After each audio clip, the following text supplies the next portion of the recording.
8 juillet 2008, c'est le jour du départ pour notre équipe, composée d'Arthur Jean, Lauriane, Audrey, Jean-François et Théophile.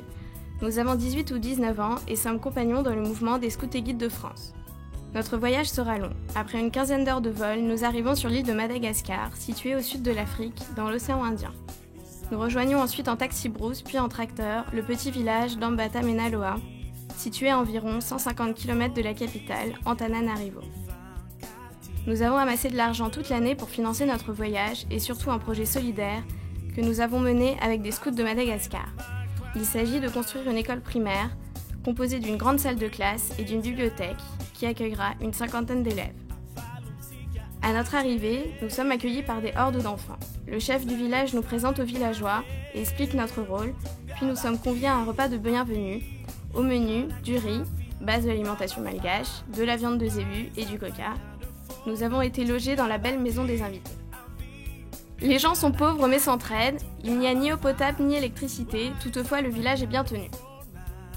Nous voici donc au travail. Les principales étapes du chantier seront les suivantes. Défrichage du terrain en surplomb du village, réalisation des tranchées pour les fondations en pierre et mortier, élévation des murs avec un soin particulier pour les fenêtres et les portes, pose des tôles pour le toit. Ce sont les villageois qui ont dû le faire car nous avons été amenés à quitter précipitamment le village suite à une attaque de brigands armés.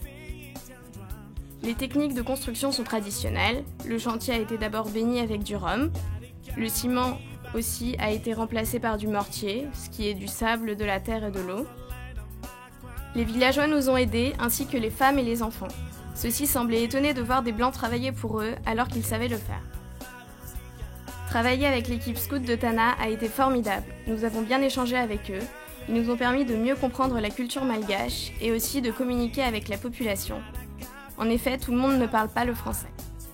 Le chantier a favorisé les échanges avec la famille de l'instituteur, les scouts malgaches, les maçons et tous les enfants qui nous tournaient autour.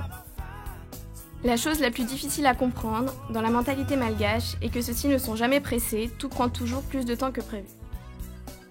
Ainsi, nous avons connu un problème important lié à la différence énorme de niveau de vie en fin de séjour. Une bande armée venue de la ville voisine d'Analavori a tenté de nous attaquer pour prendre notre argent. Heureusement, ceux-ci se sont trompés de maison et n'ont fait de mal à personne. Ils ont néanmoins volé 60 zébus et terrifié tant les villageois que nous-mêmes. Compte tenu d'une possible récidive, les villageois ont préféré pour garantir notre sécurité que nous repartions pour la capitale. Ainsi, le bilan de ce mois pour conclure, passé à Madagascar, est très positif. Nous avons découvert le quotidien des Malgaches ainsi que leurs coutumes. Nous sommes heureux d'avoir essayé de faire quelque chose pour améliorer leur vie. Construire une école est si important lorsqu'on constate à quel point la population est jeune. Un Malgache sur 3 a moins de 15 ans. On remercie Fontenay pour son aide financière et tout ce qu'elle nous a apporté en plus.